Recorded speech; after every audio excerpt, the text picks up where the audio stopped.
You can listen to The Professional Left on iTunes, Stitcher Radio, or at our website, proleftpod.com, where you can also contribute to this podcast.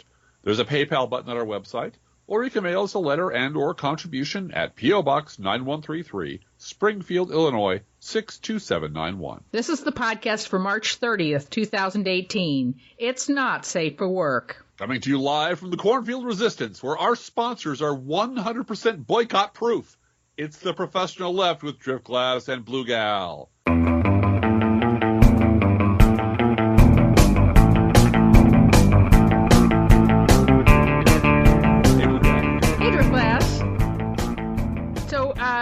We are 100% boycott proof here at Cornfield Resistance. One of our sponsors has ever been boycotted. Not one. Nope. Not one time. Well, they really can't be, Driftglass. The people at where the good Lord split you, emergency farewell party supplies.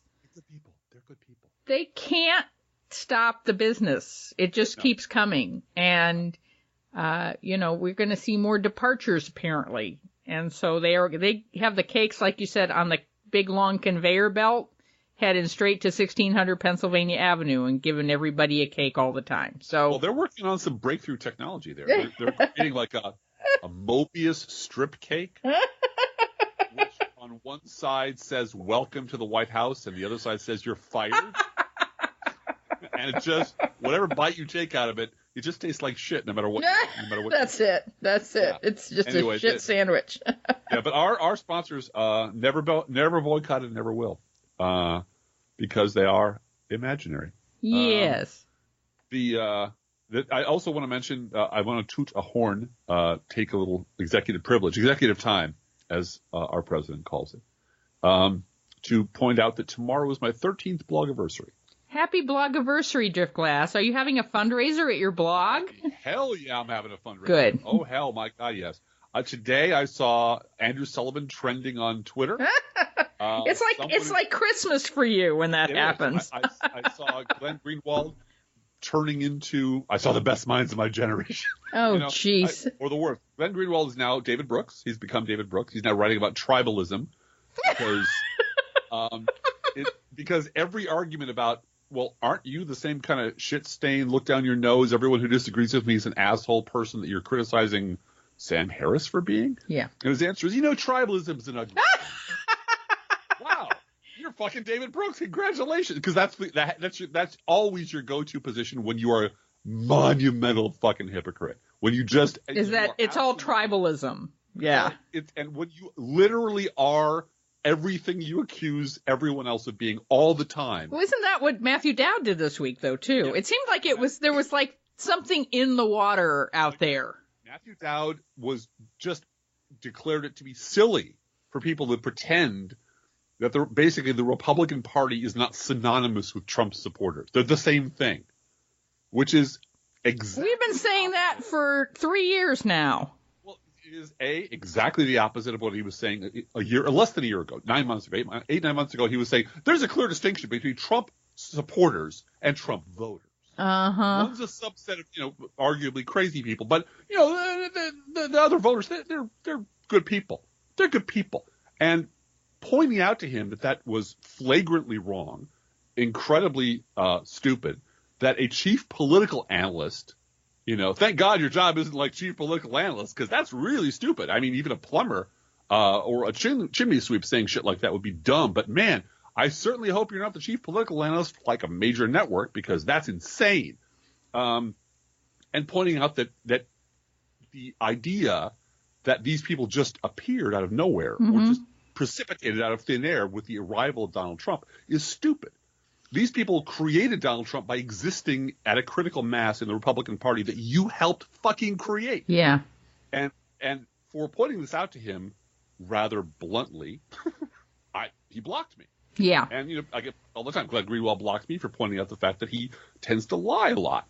And he makes himself part of the story, and that there's no bloody conflict or tragedy on earth that he won't immediately show up at, set up his card table, and start handing out pamphlets for his pet cause. He's just that way.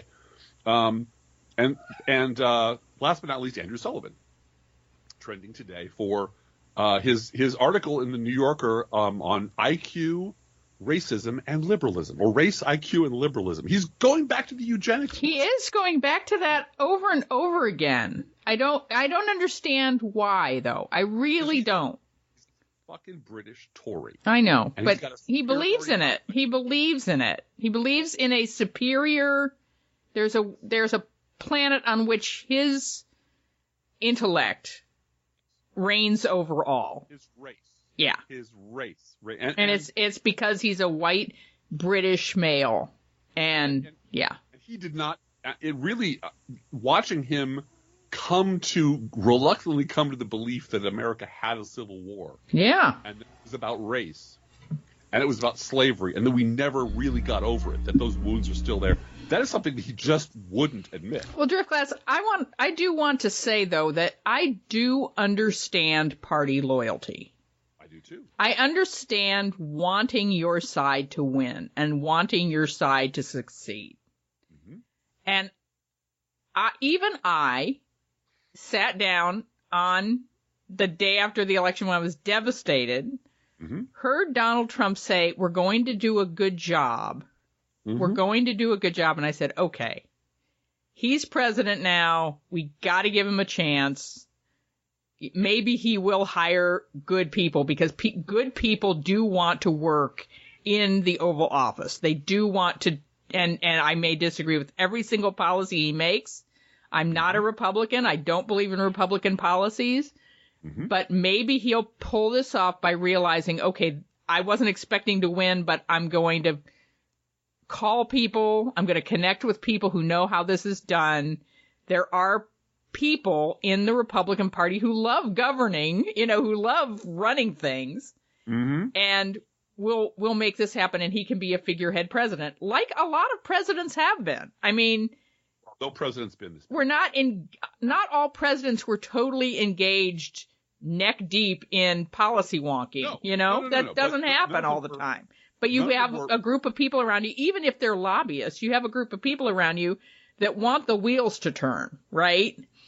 And so I wanted to, because I love my country, I wanted to give him that much of the benefit of the doubt. Just that much. Like, okay, it's probably going to be a bunch of, Liberty Caucus right-wing lobbyists from CPAC who will swarm in, and take over the White House, and he'll go give speeches, and we'll have terrible policies for 4 years, but he won't destroy the whole structure of government. Yeah. And that's not what happened. No, it's not. Not at all. And party loyalty, yes, like I said, I have sympathy for people who genuinely want to be loyal to what they've stood for years. After Charlottesville, you don't get to do that. No. That to me is the breaking point, where somebody says Nazis are good people. There are good people on that side. Well, and the reason I brought up Glenn Greenwald, mm-hmm. Andrew Sullivan, and David Brooks, he's obligatory, and Matthew Dowd, mm-hmm. and this guy who just quit Fox News.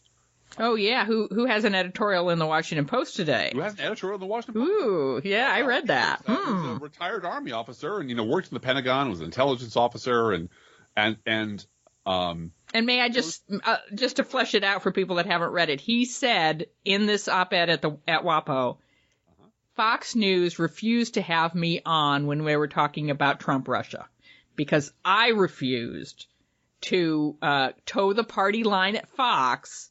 I believe that investigating Trump Russia is necessary to national security. Mm-hmm. Now, the reason I bring him up mm-hmm. Is to mention see if you can see the razor in the apple. The first two sentences. You can measure the decline of Fox News by the drop in the quality of guests waiting in the green room. A year and a half ago, you might have there it is. Ding, ding, ding, ding, ding, ding, ding. There it is.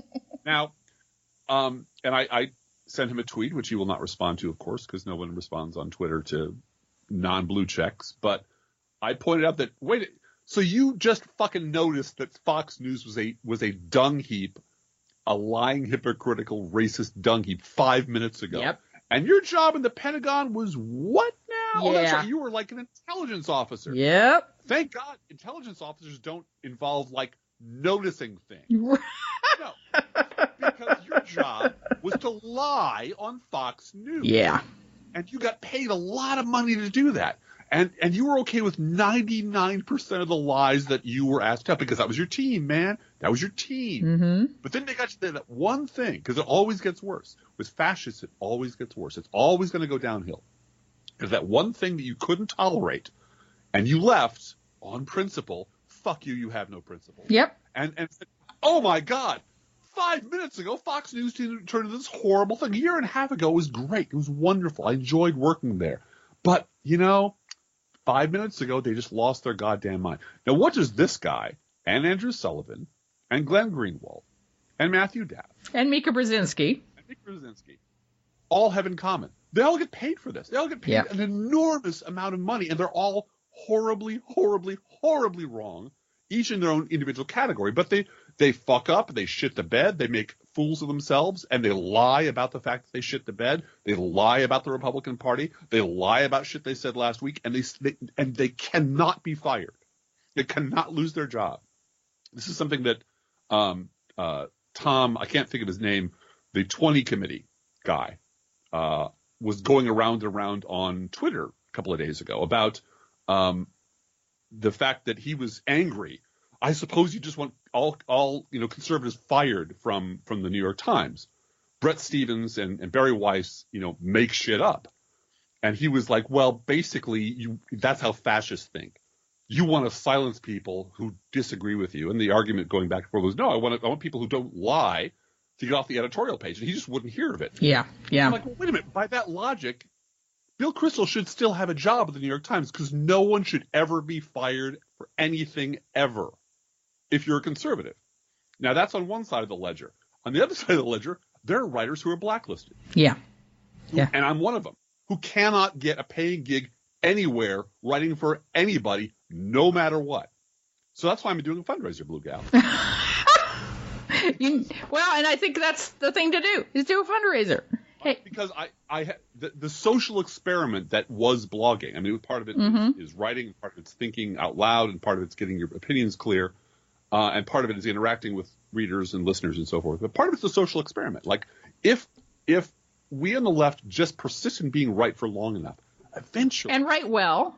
Right. And, know how to put adjectives and verbs together and do it on a consistent basis, as a lot of liberals do. Eventually, we just have to be able to erode our way into. And the cream rises to the top. That's the thing. It just does. Right. And it turns out that as a social experiment, that's an utter failure. There's absolutely a list of people like Andrew Sullivan who will always be found.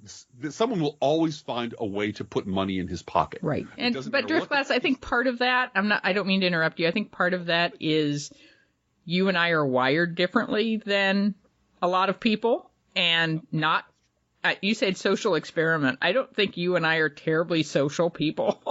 No, I mean, as an experiment in testing a thesis. I know, but what I'm saying is you and I could borrow money and move to New York City and do a real social experiment of knocking on doors and meeting people and going to parties and getting to know all of the people we would need to get to know, even within liberal circles, even within circles where we would be welcomed. And, we're not leaving the cornfield. We're just not. And I think there's value in that. That's half the experiment, though. The first half is, are there people who are consistently awful and wrong? Yes. Now yes, right. And correct. Because there's this another thing on Twitter. I do hate bringing Twitter into this, but it's sort of ubiquitous. That liberals love their David Brooks. Mm-hmm. And I stepped into the middle of that and said, no, I've been writing about David Brooks now, literally today, as of today, or as of this week, for 13 years. Mm-hmm. And I've been right about him for 13 years. And that makes me a complete pariah. That means I'm unhirable anywhere under any circumstances. No one's going to touch me with a fucking barge pole. But here's the thing. David Brooks has been wrong for decades. Andrew Sullivan's been wrong for decades. Gerson, Mika Brzezinski, they've all been – there's no penalty at all. The social experiment is if you fuck up once or twice, that's fine. But if you're radically and consistently wrong and then you lie about being wrong, there is a system in place to protect you if you are a certain sort of person. If you adhere to a certain party, it doesn't matter where you live, how tall you are, what your gender is. As long as you adhere to the Beltway story, the Beltway narrative, you've got a job for life. You can never be touched. And it is that thing is killing this country. Yes, it is. Absolutely killing this country. So part of the social experiment is, if I just dog these people long enough, eventually I will be able to watch them go right off the edge of the earth and disappear, because nobody can be that wrong for that many years and keep their fucking job. That just can't happen. But it did, and it is. And there's something else going on in this equation other than just sheer dumb luck or sheer chance or Well, I think it's social connections. I think people protect their friends. Yes. No matter what. No matter what, they protect their friends. Yeah. Now we've hit on the problem. And this is where it gets back to your team. Mm-hmm. If you protect your friends because they're having a bad day or a bad week or a bad month or going through a divorce, that's one thing. Mm-hmm. But if you are protecting your friends, if you're letting them use your media platform that reaches millions of people to tell incredibly toxic lies, right, and then watch the world burn because they told those lies, and then use your media platform to lie about telling those lies, because this all happened just 18 months ago, Blue Gal. Right. No, it happened 13 years ago. I've been watching this fucker for 13 years. This is not yesterday. And there is some sort of mystery about David Brooks, where when people say David Brooks has been wrong for years, and that did happen on Morning Joe. Yes. One time I heard it, and the gasp from Mika Brzezinski was... You can hear everyone just shit themselves. You're not allowed to say that. You're not allowed to say that.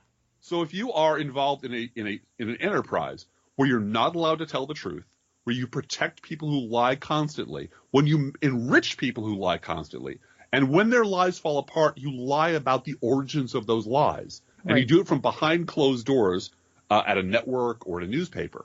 And you do it collaboratively so that everyone respects David Brooks and everyone respects Matthew. They're all interchangeable.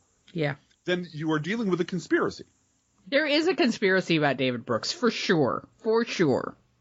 That somehow he's got something on someone, or he has the ability to destroy careers with a phone call.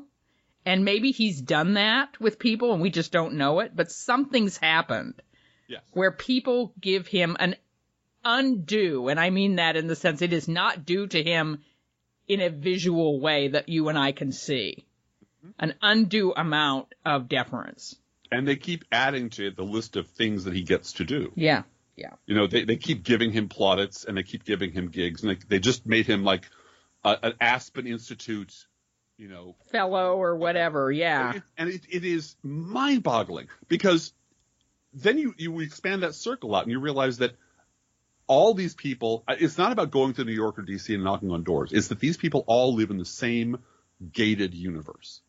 And they all have a narrative that they desperately want to believe, and they all have the money to just enforce that narrative, that there is a reasonable Republican Party, and they are the people that we think are awesome. They are our friends and neighbors. And there's this weird outlier group that we have nothing to do with, that we certainly didn't create. We haven't, that doesn't overlap with us at all. And they just appeared 5 minutes ago with Donald Trump, carrying Donald Trump on their shoulders. But once those people wise up, or once he goes away, it'll be okay. And it won't be okay. It won't be okay, because the lies they tell, the amount of bullshit they allow to be infused into the public discourse is the problem. Yes. Because I've said this a million times before. Every crackpot conservative I know has one go-to lie every time the lie of the day breaks down. And that lie is, well, both sides are bad. Both sides are equally bad. Let's give a specific example and do the news roundup. Yes, let's do that. Let's start with Joe Scarborough is not your friend. Hey, let's do that. We're directing this to our good friend Stephanie Miller, who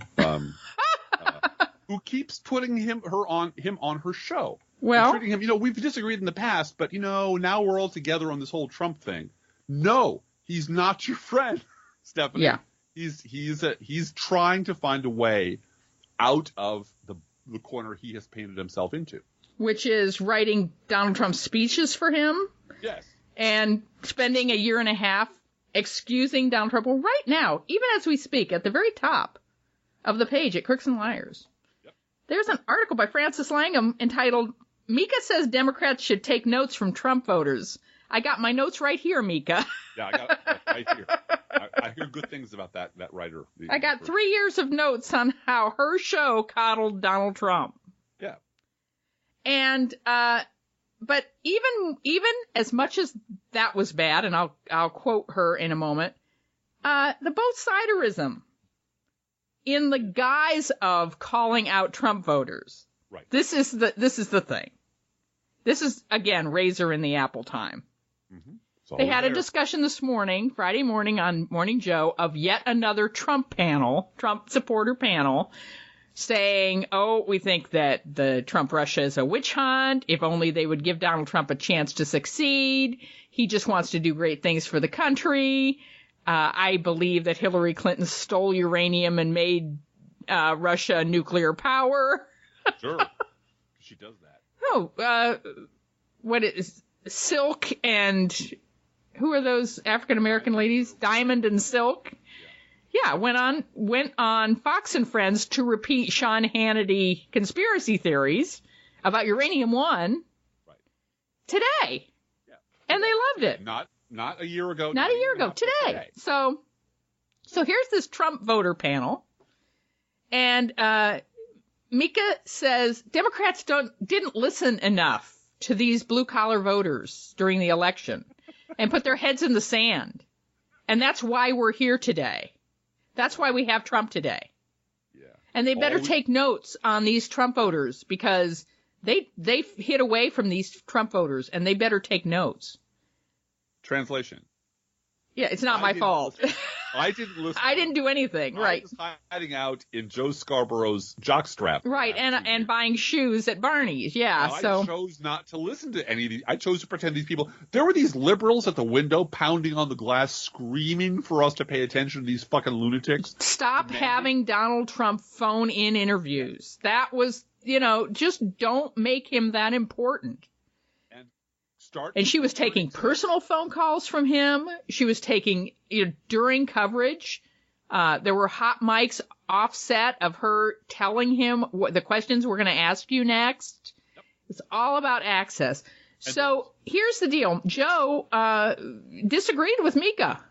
Said, no, they're dead wrong. These Trump voters are dead wrong. They're not entitled to their own facts. And they're just dead wrong. And then he stopped right there. No, he didn't. He said, no. It happens on both sides. Oh, really? Yeah. Really? There are a large number. This is what he said. Quote, there were a large number of Democrats back in 2005 and 2006 that believed that George W. Bush took down the Twin Towers.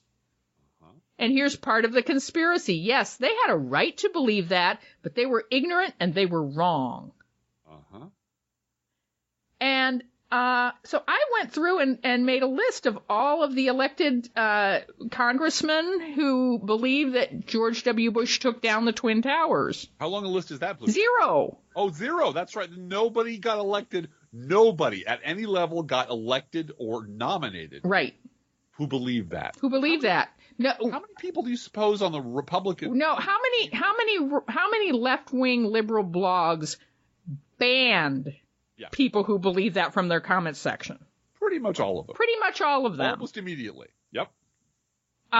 So I wanted Joe Scarborough to show me the 9/11 truthers elected to Congress. Mm-hmm. And then I want to pry his eyes open Clockwork Orange style and sit him in a seat and show him videos of Louis Gohmert, Steve King, Joe Barton, etc.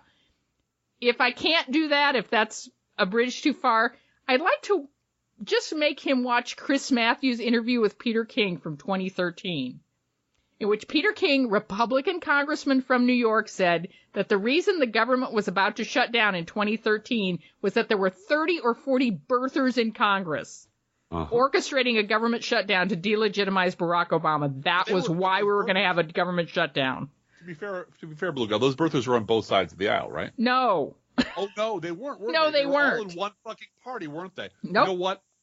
You call them birthers. I choose to call them independents. They were independent. Yeah, right. They're independent. I'm not a Republican. I'm an independent. So, yeah, that was the whole point, is that then Mika said, well, you know, the reason we're here today is Democrats had their heads in the sand during the entire election. Right. During the entire election. That's why we're here today. They should take notes and listen to these voters who support Trump. Carolee at Crooks and Liars reminded me that there's another group of voters maybe Mika wants to take some notes from. They're called women. Yeah. And how dare you suggest we are here now because we didn't listen to Trump voters enough, ignoring your phone-in interviews and all the bootlicking you did. Right. I pulled up a video of one of many, but it's my personal favorite, July of 2016. Donald's got his groove back, says Mika. He's speaking in Ohio. July of 2016, she said, you saw him connecting with the crowd in a way no other politician in the history of politics that we know ever could. Yeah. What a guy. What a guy.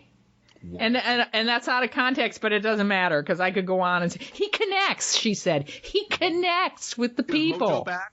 Did he get his mojo? Yeah, yeah. And, of course, here's why this matters. Mm-hmm. You and I have been you've been actually blogging longer than me. Mm-hmm. Yeah. By a few months. Not by real long time, but yeah. And we've both been active and sort of interested participant in our participatory democracy since we were teenagers. Right. Fair to say. 18. Yep. Yeah. Yep. And we're not teenagers anymore. So we pay attention. There are most people, I would argue most voters, just do drive-by. I work with people. I talk to people around this town. I did it in Chicago when I lived there, who pay virtually no attention to politics until like 2 weeks before the election. Mm-hmm. Maybe a week. They get a bunch of ads. Everyone hates everybody. Everyone's awful, et cetera, et cetera. They do not know that Joe Scarborough and Mika Brzezinski conspired to give Donald Trump hundreds of millions of dollars of free publicity. Right. They just know what they saw today. Mm-hmm. Because yesterday doesn't exist for them. So they are the people who are constantly being barraged with this bullshit about it all happened a year and a half ago. Yeah. It all happened yesterday. And it's Trumpism. Let's not forget Trumpism. Yep. Let's all remember that the people who created this catastrophe, who helped create this catastrophe, are the people who own the cameras. Yeah. Yeah. And own the newspapers. Yep.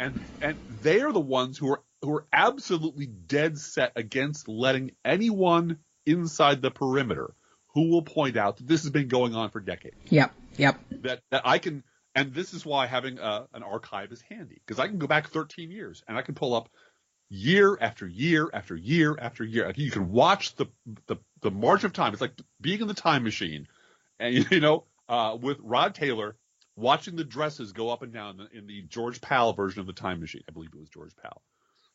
You can watch the progression of time. You can watch it happen right before you, like a little flip book, and see how the Republican Party has always been this way. Mm-hmm.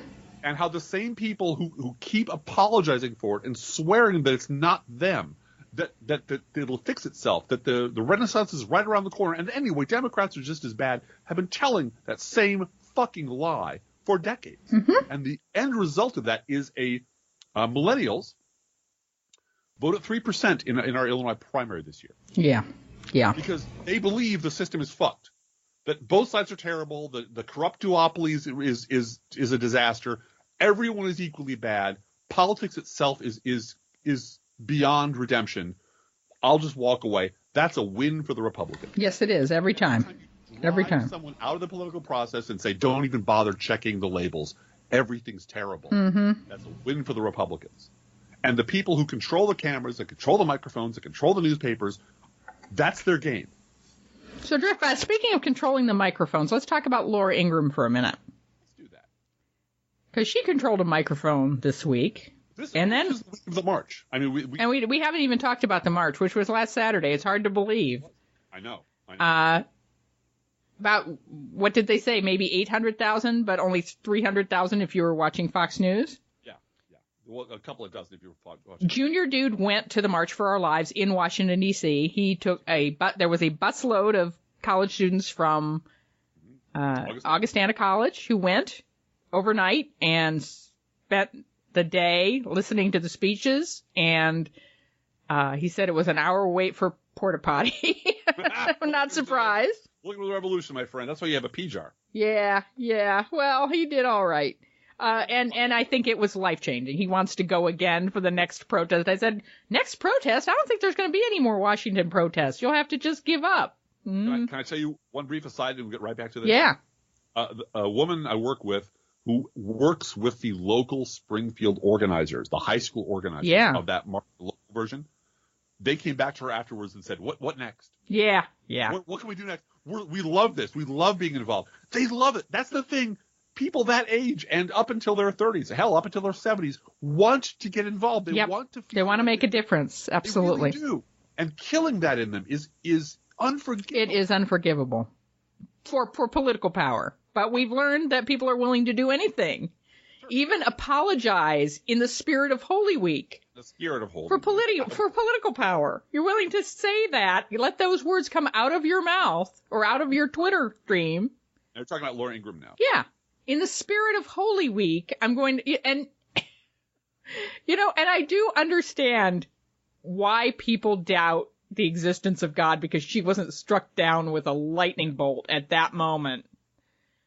But let's talk about Laura Ingraham and the history of media boycotts, because. Well, then you flip over, just one little aside. Then you flip over to MSNBC, and Andrea Mitchell has some fucking pastor on. I'm on the radio. I'm listening to it, not watching it, but who's there saying, I think what David Hogg did is so brave and nice, but I know Laura Ingraham and she's a great person. She's known to be a Christian. And there are lots of races because she's a good Christian and she loves God and God loves her. And, she's just trying to, and that guy should never be allowed anywhere near a pious hypocrite, a Pharisee like that. Oh yeah. But they're everywhere. Who backs thugs who wrap their bigotry in script. And wear a cross. Laura Ingraham wears a little gold cross around her neck. Ann Coulter wears a little gold cross around her neck. And that makes them Christian. And they hate the gays, and they speak about Jesus, not loving the gays, so that makes them Christian. So when you have pushback, and this is where we're getting to, there's an army, there's a Pez dispenser full of interchangeable wingnut pastors, conservative, who they'll roll out on the stage and talk about Jesus and forgiveness and, God's in your heart. And, I know Laura personally. I can vouch for her Christianity. No, whatever the hell she believes has nothing to do with Jesus Christ. It has nothing to do with Christianity. It's Christopathy. It's fake Christianity. And the entire Republican Party feeds off this inverted, hateful, alternate, bizarro version of Christianity. Because if you took that away from them, there would be no Republican Party. Right. So Laura Ingraham learned the hard way that the game has changed. But let's talk a little bit about the history of media boycotts. Yeah. Because I remember a woman named Sandra Fluke. Yes, you do. I do, too. I remember she was called a slut and a whore by Rush Limbaugh. And Rush Limbaugh, who is off the air now, right? He's off the air. No, he's not off the air. No, he's not off the air. He's still making money. There was a boycott that was directed at him. It was successful up to a certain point. But it was just as bad. It was just as hateful. He used his giant platform to attack this woman. And the reason I remember this is because the liberal superpower is memory. Yep. Having memory is the thing we have. And I vividly remember the pushback I kept hearing from people like Stephanie Miller on the radio. Who we love. This is a family fight.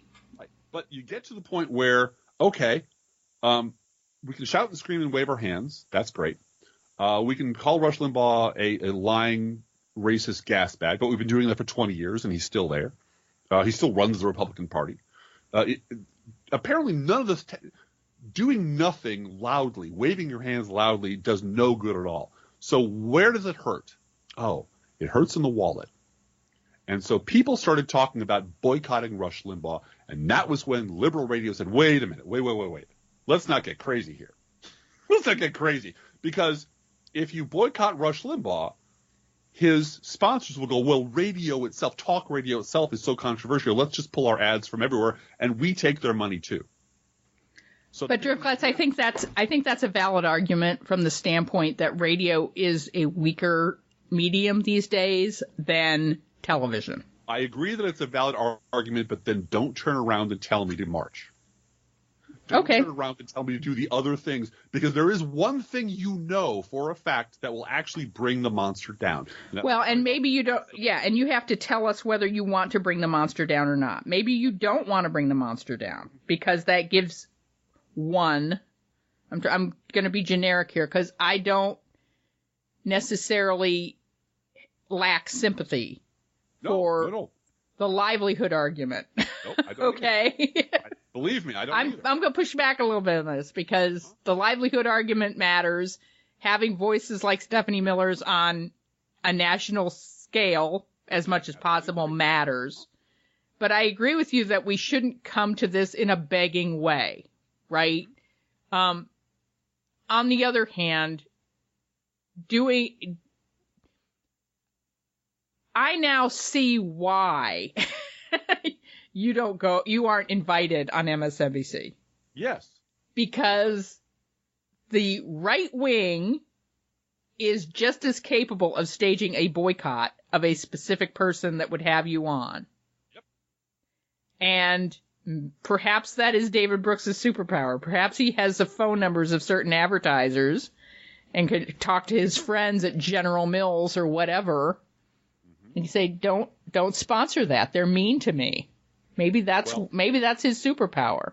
Well, all I can tell you is, they didn't have to boycott Melissa Harris Perry. No, they didn't. All she had to do was step out of the line one time, and she was gone. And she stepped out of line in terms of the conditions of her work, not what she was saying. That's right. And she was gone the next day. Yep. And so the cowardice on the part of network executives. No. I don't think that's what I'm saying. I don't think Melissa Harris Perry was fired out of the cowardice of network executives. I don't think they liked her talking back to them in private about preempting her show for football. That's what I mean. Right. That they are that fragile. That she exists at their sufferance. And that the slightest pressure and she's gone.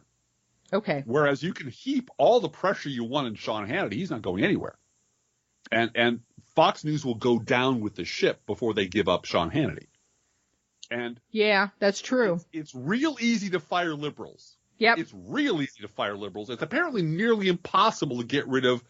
Well, it's probably a little harder to find people who will sell their souls to the extent that they will. I think it's an easier market to find liberals to be on TV, frankly. The only way you can stop a conservative on television is to catch him in a sex scandal. Yep.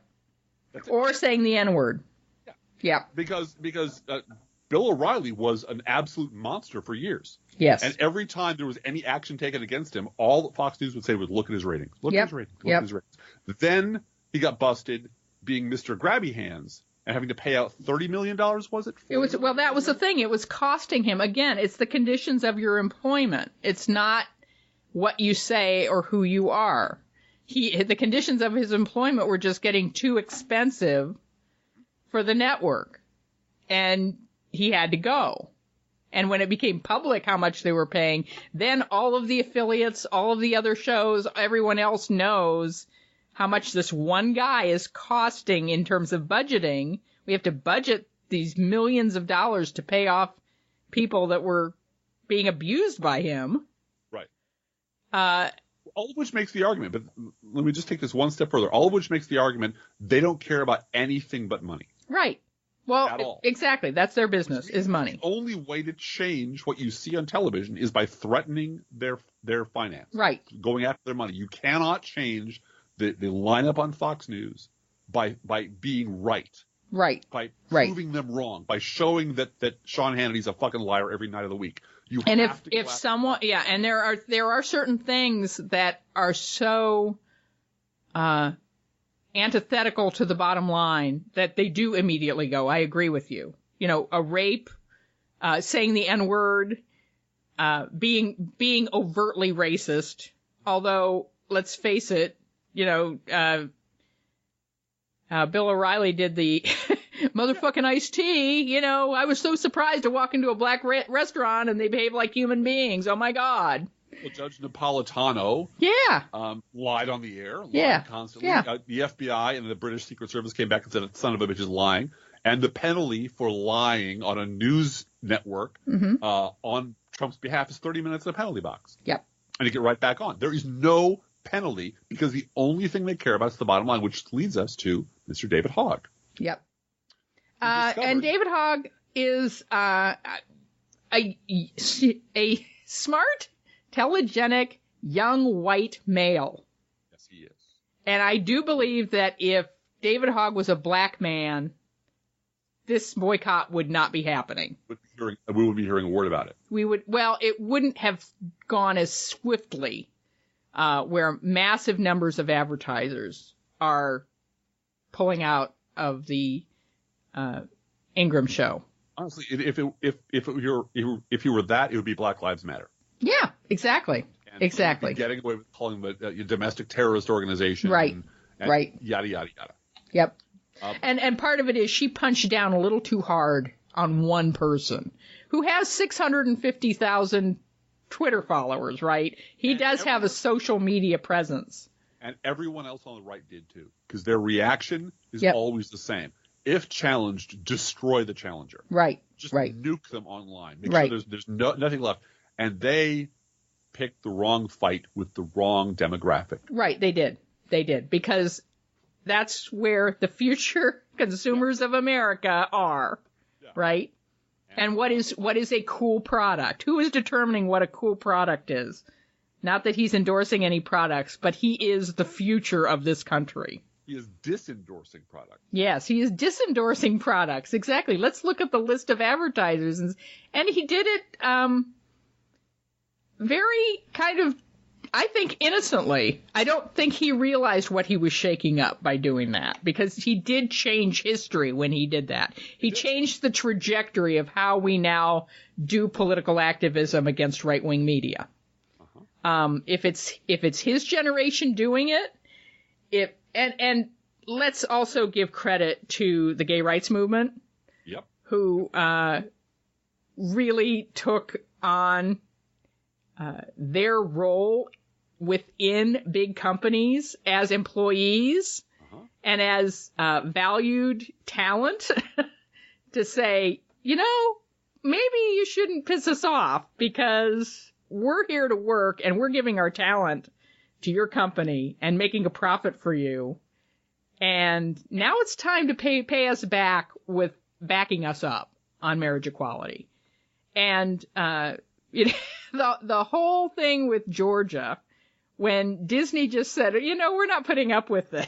We don't want to talk about bathroom bills. And the governor of Georgia like, yep, we're not going to talk about that. We're done. Yep. Well, and just as a historical reminder, I think I've mentioned this before, it was not the Montgomery bus Twitter storm. Yes, it was not. That's right. It was the Montgomery bus boycott. Right. Right. And there's a price to be paid. Every union that ever went on strike. Yeah. Go back to Haymarket riots. Go back to unions being literally busted, having their heads broken, being murdered by the Pinkertons that the folks would hire, the owners would hire to hurt them. There's always an economic price to pay when you take on power. And let's be very clear, Fox is power. State radio is power. Well, and what Reagan did to unions was power, and an abuse of power. So that's a longer discussion for another day. Yeah, but it's never ouchless. It's never without a cost. And you have to decide, is the situation bad enough where we have to say, look, where you have to do, you have to come out of your shell. And I have to say, usually this broadcast would be blah, blah, blah, but today we have to talk about Joe McCarthy. Yeah, yeah. We have to take him on personally and directly. We have to put my economic future at risk. I have to put the network sort of in a twist, because the clear and present domestic threat to my country is so bad that I have to put it all on the line.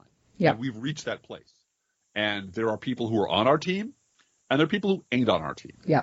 And we need to be really clear about who the people, and there are people who want to be in the middle, and they can't be in the middle anymore. If you're in the middle, then you're on the right.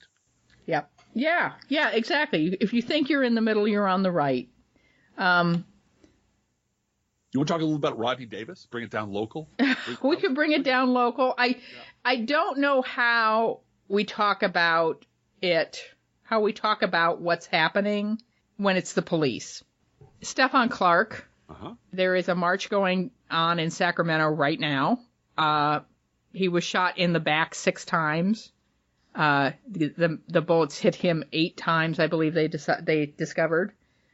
Of course, there were, many more shots fired at a man who was holding a cell phone in his grandmother's backyard. How do you boycott that? Yeah. How do you, I don't know how you counter white supremacy when it's the cops. Well, isn't it always the cops, ultimately? Yeah. Isn't it always it wasn't strangers busting heads on the Edmund Pettus Bridge. Right. It was the cops. Yeah. It was the police. It was, and let's be very clear. The police are an arm of the state. They're the violent arm of the state. And they're a violent arm of the white state. And And they're the only organization that is sanctioned to kill people. That's why the comparison of cops to gangs is stupid. Gangs don't have social approval for what they do. Right. Cops do. Cops are given the and juries will not convict a cop. They just won't. And it is necessary. You actually have to have a police force in a civilized society. You have to have laws. They must be enforced. Right. And there are good cops out there who do risk their lives every day and want to build a community, and I get that. There are. But the police as an idea in our society needs to be fixed. And the people who should be leading the march to get rid of racist cops, to clean up, should be those good cops. Right. Exactly. That if they're out there in such large numbers, and we always say, well, most of cops are good. Fine. Where are you? Yeah. Why aren't you? Because it's the protecting your friends, not making waves, not making it a big deal. I'll lose my job kind of thing. Yeah. And it's also it's the DA who doesn't want to make the chief of police mad because he depends on the chief of police for his evidence. It's Mayor.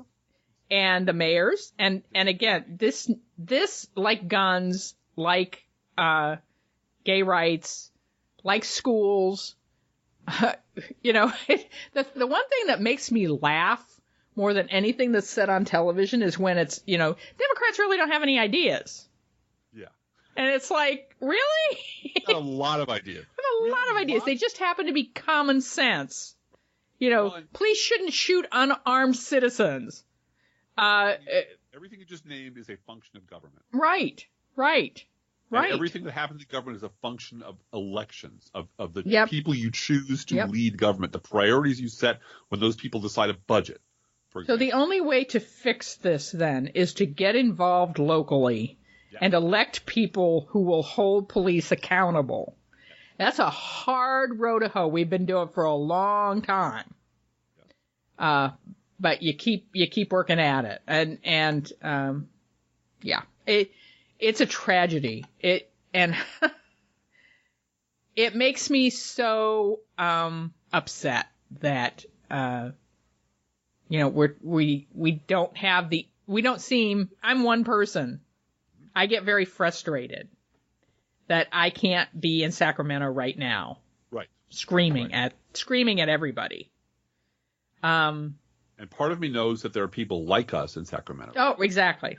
There's a great deal of solace in knowing that no matter how alone you feel, I'm sitting literally in a folding chair in front of my closet, which is my sound booth, on a borrowed computer in the middle of a quiet day, in the middle of a cornfield. Mm-hmm. But I am legion. Yeah, people like me out there. Yep. I don't feel alone. Writing and podcasting is inherently a lonely task because that's what you're doing. Well, but the two of us are doing together. Yes. But there aren't just the two of us. And I outed myself this week to a couple of people. Yep. And that felt good. A couple of people at church a couple of weeks ago said, "Hey, do you have that podcast?" Yeah, we do. It's not quite a secret society, but that there are like-minded people out there who get it, who just need to hear that they're not alone, that they can march out into public the public, and there will be people around them and behind them who agree with them and support them. They're not crazy. They're not out here alone. Especially if you live in the middle of a place where there's nothing but right-wing radio. Yeah. Nothing but Fox on television. Yeah. You're not alone. You really aren't. Yep. And one of the ways we're going to prove that is by getting rid of Rodney Davis.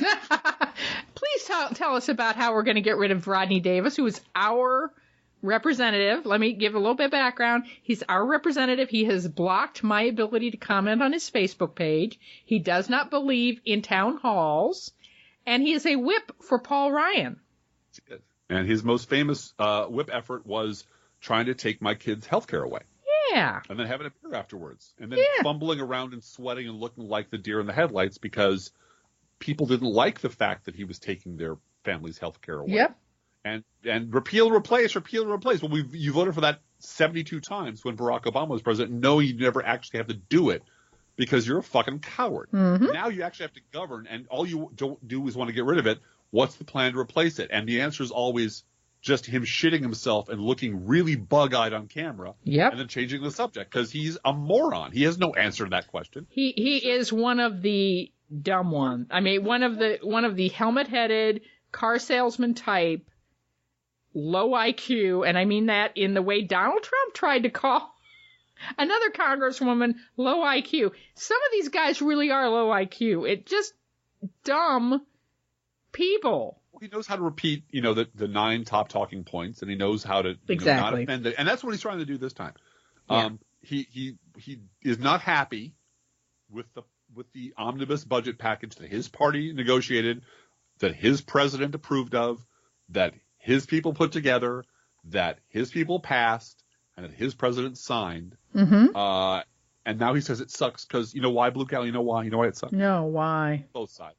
Both sides. Both sides. Yeah. And there might be some truth to that. I kind of delighted by the fact that that the budget process, which is entirely controlled by the Republican Party, had Republican people from the White House representing it.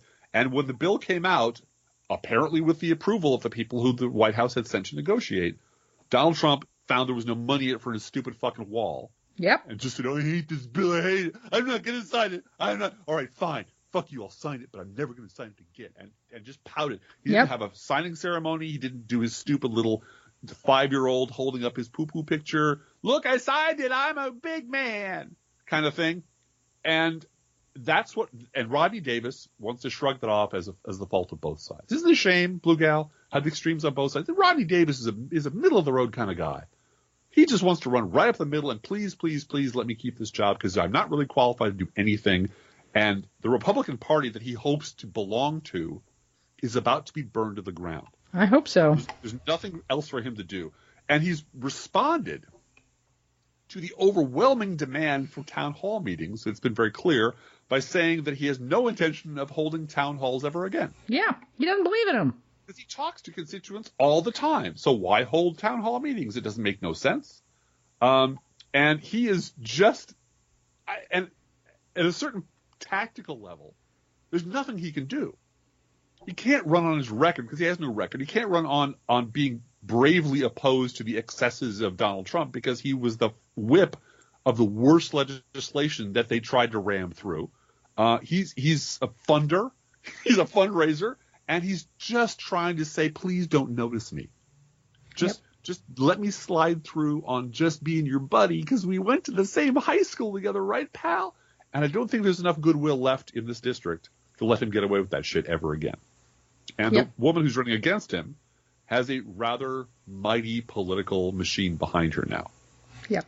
And that's a very encouraging thing. It is. It is. And it's run by women. Well, and speaking of that omnibus budget. Yes.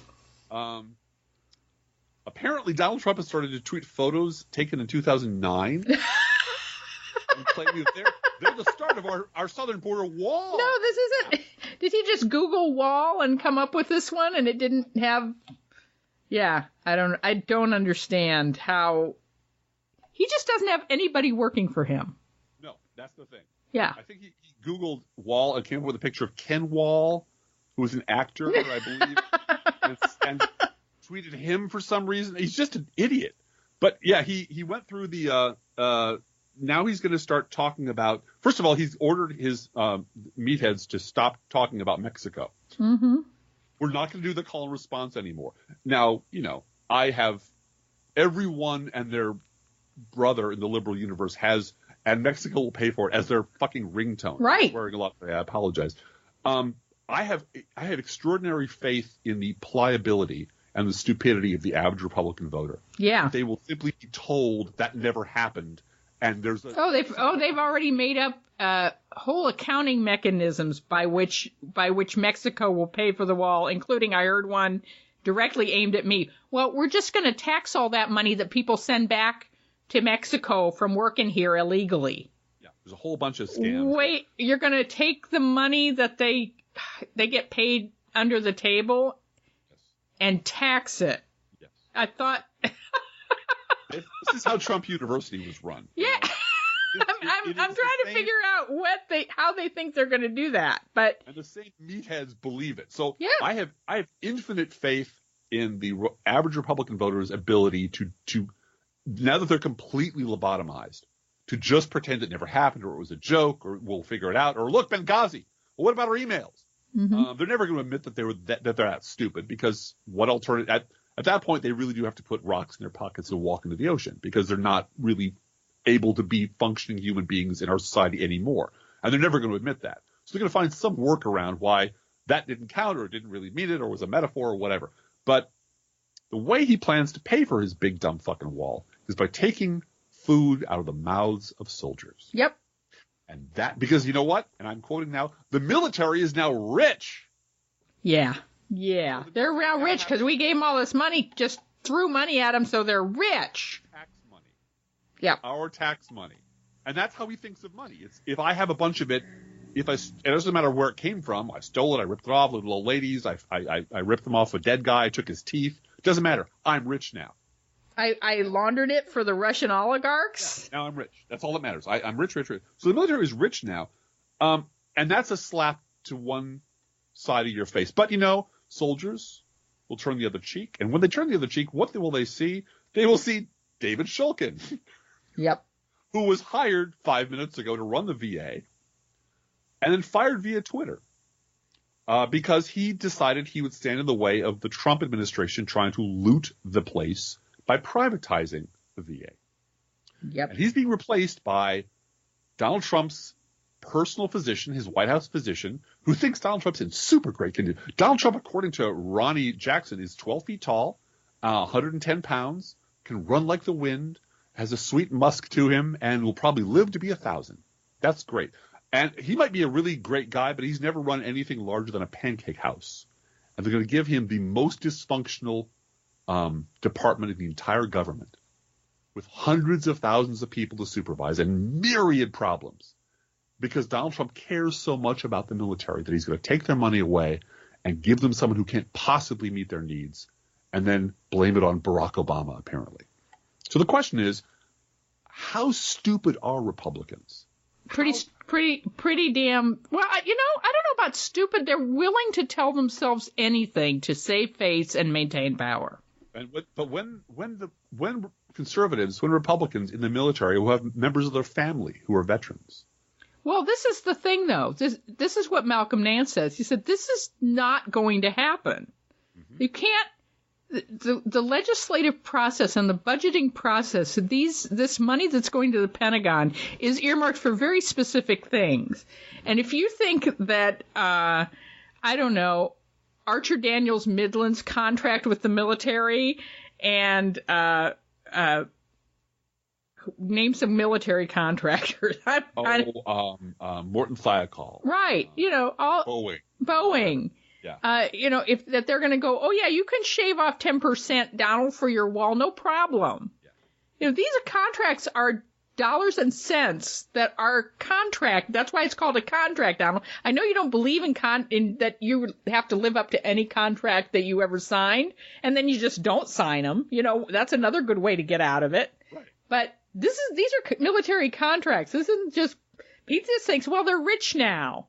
Yeah. So they have extra money. All that, really, you're admitting that you put extra unearmarked money in the military budget? And I agree that we wildly overspend on our military. Yes, right. The idea that, I mean, it's this alone, this one thing alone would sink any other administration. Yeah, Driftglass, you know that NBC News reported this week that a U.S. Special Forces commander who spoke on condition of anonymity to NBC said, "We're on the 2-yard line. We're that close to total victory, to wiping out ISIS in Syria. Wow. We've sent them memos. We tell the White House what is going on, but we're not sure they're listening or if they even know what we're doing out here. I don't think anyone is home right now." That's what I hear, Blue Gal. That, I mean, really, if you just look, I don't have any particular insight, but at the impeachment level, Donald Trump's personal legal team is now down to one person. And we're throwing away a victory against ISIS. Right. Because no one's home in the White House. And that's not an impeachable offense, because Paul Ryan well, that's the thing. If curls himself into a ball and won't stand up to Donald Trump, who's failing the military right now, right this minute. Which are Ryan and McConnell are completely sold out, are soulless, corrupt scum. Yeah. Then that is, again, that is not a contingency the Constitution envisioned, where there would be political parties and one political party would control every branch of government, and that political party would be completely corrupt, and that the free and fair press wouldn't talk about it. Right. Well, the free and fair press at NBC is talking about it. Yeah, well, that's them. But Donald Trump thinks he can be his own communication director, his own staff. He's got one lawyer. He's going to, again, his buddy's going to run the VA. He's running it like a small family business. Yeah. And he's like a mob business, you mean. Yes. And it's, and when he's not just firing people, gutting departments, rolling things back, doing everything he could possibly do to destroy the federal government, which conservatives love the idea. And let's be very clear, conservatives hate this country. Mm-hmm. And therefore, every time he wrecks another department, that makes a conservative angel gets their wings. Because wrecking this country is what conservatives want to do. That is their goal. They would like direct governance by corporations if they happen to be. Well, and in order to keep the Rubes happy, they have to have that healthy dose of racism. Right. There's also a new Trump proposal that Governing Magazine noted today that would penalize legal immigrants for getting tax refunds. Yes. So it's okay because we're going to tax the illegals and their earnings to pay for the wall. That's how Mexico's going to pay for it. Well, it turns out. But we're not going to let people who are here legally, even though we're for legal immigration. No, we're not. No, we're not. They're really not. They're really not. Hey, Driftglass, I want to give you one piece of good breaking news. I love good breaking news. Although you might be kind of sad, though. Okay. It might make you sad. I don't know. Oh, no. Do you remember that Stacey Dash was going to run for Congress? I do. Not anymore. No. What happened to her? Her hopes were dashed? Her hopes were dashed. Oh. Yeah, she withdrew her congressional bid this afternoon. Is it because of the extremes on both sides, William? I think the people on both sides didn't want her to run. I believe people on one side really did want her to run. I really did want her. I really wanted her to run. Yeah. Wow. Yeah. And now I'm heartbroken, Blue Gal. I'm heartbroken. I'm getting all my wishes this year. You know, in terms of politics, everything is sort of like this. This is the downside of the upside. I remember a Tom Friedman column I wrote about. Must have been 13 years ago, where Iraq was falling apart and it was all going to shit. And he wrote about, the no one wants to talk about Iraq anymore. Right. Isn't it a shame that no. And I just lost my temper online. I just wanted to throttle that son of a bitch. We've been talking about nothing but this, and it gives us no pleasure to be right. Right. We told you if you jump out of a burning building that's not really burning, at halfway down, gravity takes over. The minute you're in free fall, gravity takes over. Yeah. Yeah. Once you commit yourself to this action, we're screwed, man. Yep. And you did, and now we're screwed. And now you'd like to blame everybody but yourself. Nobody I know, no liberal I know is happy that Donald Trump is doing this. Nope. We're heartbroken. Yep. It kills us. But what more can we do other than personally visit Joe Scarborough, kick in his fucking door, and demand that he go on the air and start putting people on the air who haven't lied to the American people for the last 20 years. Yeah. And tell them the truth. Yeah. And that doesn't seem to be a viable option. But it isn't delightful that we're right. It is killing us. But what else can we do? We can vote. We can register other voters. We can drive other people to the polls. And we can resist. And I would like to point everyone who hasn't seen it already, it will make you cry, and that's okay. To the Joan Baez song that's up at Rolling Stone. I also put it at the open thread this week at Crooks and Liars. The president sang Amazing Grace. It is about the shootings and when Barack Obama sang the shootings in Charleston and at the church with the church ladies and the church gentlemen and the people who were killed there. And it mentions them. The video has beautiful watercolor type paintings of them. It's an animated video. And if you hear her sing, first of all, her voice will make you cry anyway, but that's what Joan Baez's voice is for on this earth. But the president sang Amazing Grace. And then if you need some church this weekend, in addition to all the church that's going on, at my open thread at Crooks and Liars, there is a video of Barack Obama singing Amazing Grace at the funeral. And it is worth revisiting. That whole speech is worth revisiting if you have the time. But it is about grace. And we don't have time for a full Bible bitch this weekend, but it's appropriate. 2 Corinthians 4, just one little sentence. We carry this precious message around in the unadorned clay pots of our ordinary lives. Yeah. Yes, we do. Okay. All right. Well, I'll tell you what. Happy Easter, everybody. Would you like to take a breath and I'll run through a couple of news things, then we'll call it quits for today? That'd be good. All right. You kick back, Blue Gal. Put your feet up. Yep. Because, this whole thing has to be sound edited. And while you do that, I'm going to go to the bar and just brag about my beautiful wife. Remember that big tax cut that was going to save the GOP? We stole a Supreme Court seat and we cut everybody's taxes, and that's how we're going to win. Apparently, almost nobody actually has felt the effect of any of those tax cuts, except the richest people and corporations in America. Oh, and by the way, Driftglass, Donald Trump asked his Ohio audience why did Barack Obama leave so many judgeships open? Yeah, it's like he wasn't even working. What's wrong with the Negroes are lazy? Why? Yeah. And so many people on Twitter were like, my brain fell out. Yeah. My favorite was my brain fell out and landed on the ground in the shape of Merrick Garland. Yeah. What could this possibly mean? And same guy, that Donald Trump fella, apparently has been floating the idea of pardons for everybody. You get a pardon. You get a pardon. Everybody gets a pardon. Because a pardon is a thing of value, and if you offer a pardon to someone to stop talking about you and confessing and implicating you, then that's a bribe. So it just gets slimier and more complicated every week. This week, 2 different watchdog groups have filed criminal complaint against a super PAC controlled by John Bolton. The new head of the NSC. The fact that he has super PACs, he has 2 501c3s, tax-exempt organizations to quote-unquote educate the public. Yeah. He has 2 and we have none. Yeah, and he's been. They've been. Am I stupid or am I just moral? I don't understand anymore. If you were if you were Pammy Atlas, I wouldn't be married to you.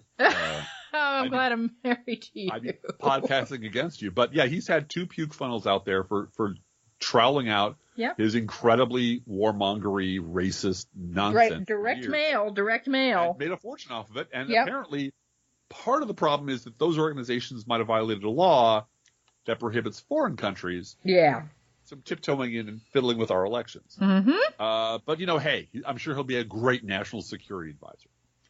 Scott Pruitt, apparently this Airbnb thing is pretty amazing. Because if you're Scott Pruitt, you can get a DC apartment owned by a lobbyist for just $50 a night. If you're Scott Pruitt, right? You only pay $50 a night when you actually stay there. So unlike your home or a hotel or anything else, when your lease is there and you pay for every day, whether or not you're out or visiting hookers or rolling back EPA regulations or turning the America or saying, you know what, we don't need smog emissions, we don't need emissions controls, just take all your shitty cars and send them here because we love them. You still have to pay every night, and $50 a night for an apartment in Washington D.C. is ridiculous. So again, there's no. It's like they're just stealing the ashtrays at this point. Yeah. There's no level of corruption so petty that they're like, well, fuck it. Well, I'll get a pardon. If I don't, nobody's going to arrest me because, Sleepy over here, Paul Ryan ain't going to do shit. Mitch McConnell's not going to do shit. Are you kidding me?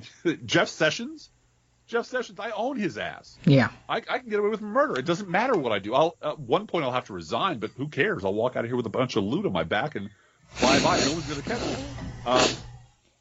Michael Cohen, speaking of thug lawyers, apparently denied that Donald Trump knew anything about the hush money that were paid to the porn star. And that kind of blows a hole in the whole defense of attorney-client privilege, because if he had no idea what was going on, there's no privilege. Which is, again, it's a hard story to follow, not because it's inherently complicated, but because you can't believe they're this incredibly stupid. They're this dumb, but they are. They really just are this ridiculous. The Housing and Urban Development Department, Ben Carson, HUD, is trying to roll back the Obama-era efforts to enforce fair housing laws. Because if Obama did it, it must be evil, and we must roll it back. And that's what our 30% love that. Whatever Obama touched, we're going to undo it. Doesn't matter what it is. Rick Gates, pal of mine, pal of Donald Trump, close personal friend, campaign guy, knowingly communicated with a former Russian intelligence officer during the 2016 presidential election. Again, in any other universe, that's the ballgame. At that point, you start packing your bags because you're going to jail, but you'll certainly be impeached. But in this case, again, now that the entire Republican Congress has decided, you know what, let's just fuck the place over, burn it to the ground, steal what we can get, and go home. Anything's possible. Yep. At least 12 states are planning to sue the Trump administration for trying to jam in a question about citizenship in the 2020 census. I wish them the best of luck. Facebook shares fell almost 5% over this week. So, what with a giant soulless corporation exploiting your data, who could have seen that coming, Blue Gal? I don't know. I used to teach technology. I appreciate our Facebook followers, and if you guys are at the point where you're going to dump Facebook, let me know. We will get a podcast to you through some other means, if need be. And we have lots of other means. If you are deleting your Facebook account, I mean, we're not recommending any lifestyle changes for our listeners, but we would like to know how you're reacting to that. And let's do a mashup of my two favorite stories this week, and then we'll call it quits. Okay. Carolyn Sunshine, that's her real name. Is she a porn star? No, she's not. Has been hired as a White House press aide. Her most notable previous experience was as Tinka Hesselheffer in Disney's Shake It Up, which is a 2010 story about Rob Porter beating his wife. No, it's not. No, it's not. No, I got a little confused. It was a 2010 show about teen dancing, and now she's qualified to be a White House press aide. Rob Porter is just someone that Donald Trump sits on the Truman balcony and looks out across the night sky and wishes that Rob Porter could come back, because he doesn't have that many fellow wife beaters to talk to. It's unbelievable that he is sitting there pining for, why can't Rob Porter come back and be handsome next to me? Yeah. Okay. At some point, it really is a test. Yeah. Much, and I'm not talking about right now. I'm talking about 100 years from now. Yep. When people look back and look at Republicans, it's like, what sort of self-loathing monster would you have to be a Republican woman? You've forgiven this guy everything. Yep. And this guy's thinking about bringing the guy who lost a job because he abused both of his wives back, because he knows that Republican women won't raise a peep. They won't. They will not have any problem with that. No. Yep. And that is horrifying. That is horrifying. It is. It is. What has gone wrong in your life that you've ended up this way? Well, I think we know. I think we know. Driftglass, each week we post to our Facebook page and website an Internet Kitty sent in by you, the listeners. This week's Internet Kitty, are you kidding me? What? It's Easter weekend. And that can only mean, what, Driftglass? The return of Bun Bun Stew. We got Bun Bun Stew. Bun Bun Stew. Bun Bun and his pal Ricky is along for the picture. They are always making poop while their hay shines. Always. Just a reminder that while Bun Bun Stew and Ricky are very well cared for pets, they have been a part of our long-term listener and buddy Mike K's life for a couple of years now. Bunnies don't generally make good Easter pets, Easter gifts for little children. Don't get your child a bunny. Get them a cat or a hamster. Don't get them a bunny. It's not a good pet.